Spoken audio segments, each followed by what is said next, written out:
deadly election in Venezuela. And in sport, the Windies captain says preparation ahead of the England tour is critical to the Caribbean side's success. I'm Dawn Paris, and this is the Caribbean in 10 for Monday, July 31st. I'll be back with the details after the break.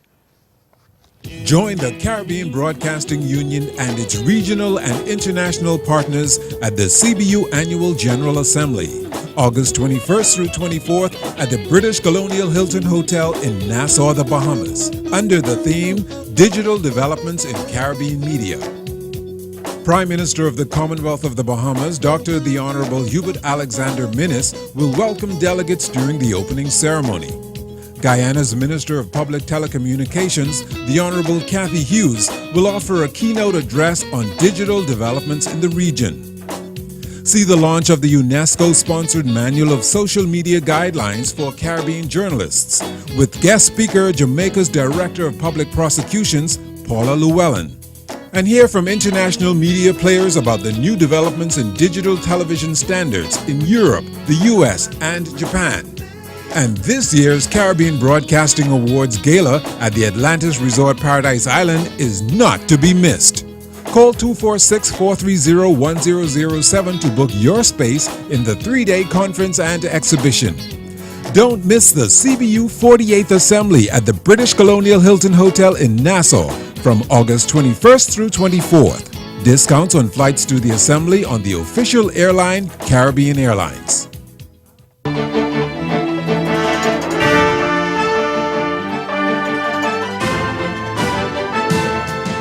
In Venezuela, a deadly violence marred voting in yesterday's election of a new legislative body tasked with reforming the country's constitution. At least 24 people are said to have been killed, including a candidate, a soldier, and 2 teenagers. Opposition parties boycotted the polls, which they say was aimed at consolidating President Nicolas Maduro's power. Scuffles broke out as security forces moved in to disperse anti-Maduro activists and demonstrators who had put up roadblocks. Yesterday's vote was intended to create a constituent assembly or temporary parliament, despite U.S. sanctions and months of violence which had claimed the lives of around 120 people.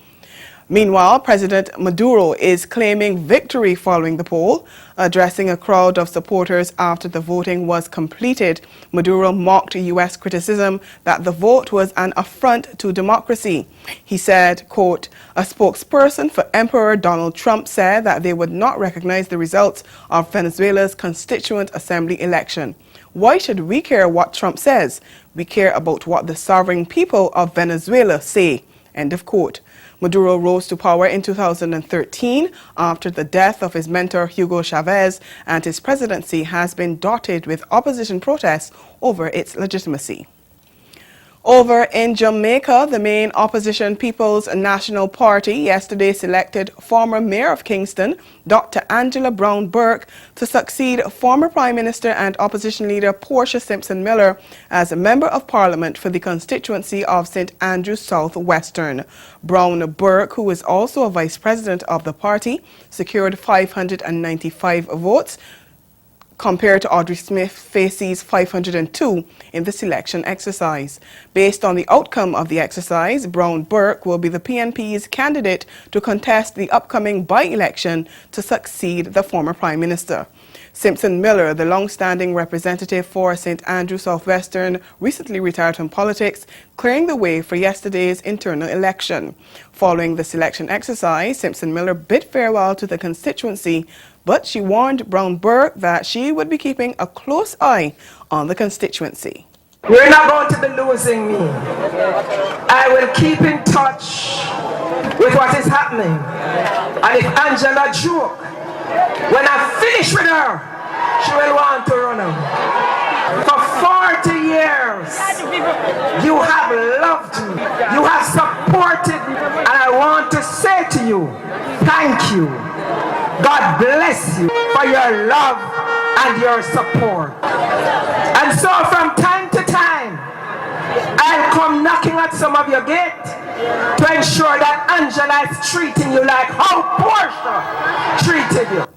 Bromberg is expected to announce her resignation as a senator and councillor after Prime Minister Andrew Holness announces the date for a by-election. And she says her chances of winning would have been extremely difficult without Simpson Miller's support. At 8 p.m. Stay with us. Report is next. The jonkonu's fife, the rhythm of the drum, the strum of the pan, the lilt of the voice from island to mainland, all pigments and tones, old and young, his and hers, all we are one. You, we, me. This is UE TV.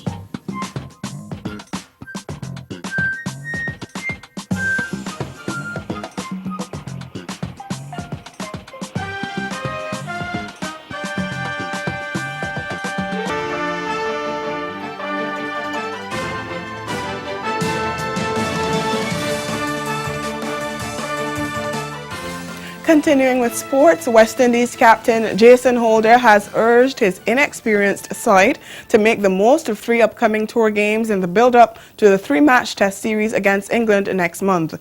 The tourists face Essex in a 3-day contest starting tomorrow and will follow up with matches against Kent from August 6th to 8th in Canterbury and against Derbyshire from August 11th to 13th. The opening test will be a day-night affair beginning August 17th at Edgbaston. Holder says it's important the batsmen spend some time at the crease and get accustomed to the conditions. He said critical to the success of the tour will be the squad's ability to play as a unit and build on recent encouraging performances against Pakistan. The Windies had their first training session at Lord's yesterday.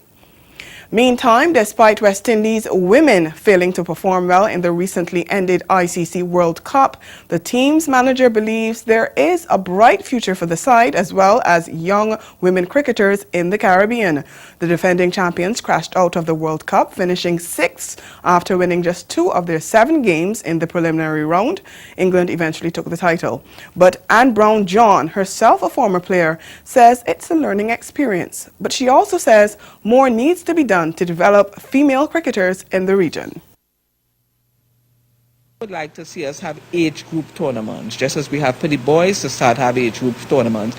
That is where you get your development from. That's where you're going to get your players coming through. And then most of all, I want to see some more funding into women's cricket. If the corporate world can put some more funding into women's cricket, we will be able to do a lot more. We'll be able to have a lot more development tours and preparation tours. And maybe before you have a World Cup, go off and play a series against somebody that will better prepare you for the series that you're going to participate in. And that's Caribbean in 10. Join us again this evening at 6:30 for Caribbean Newsline. Good afternoon.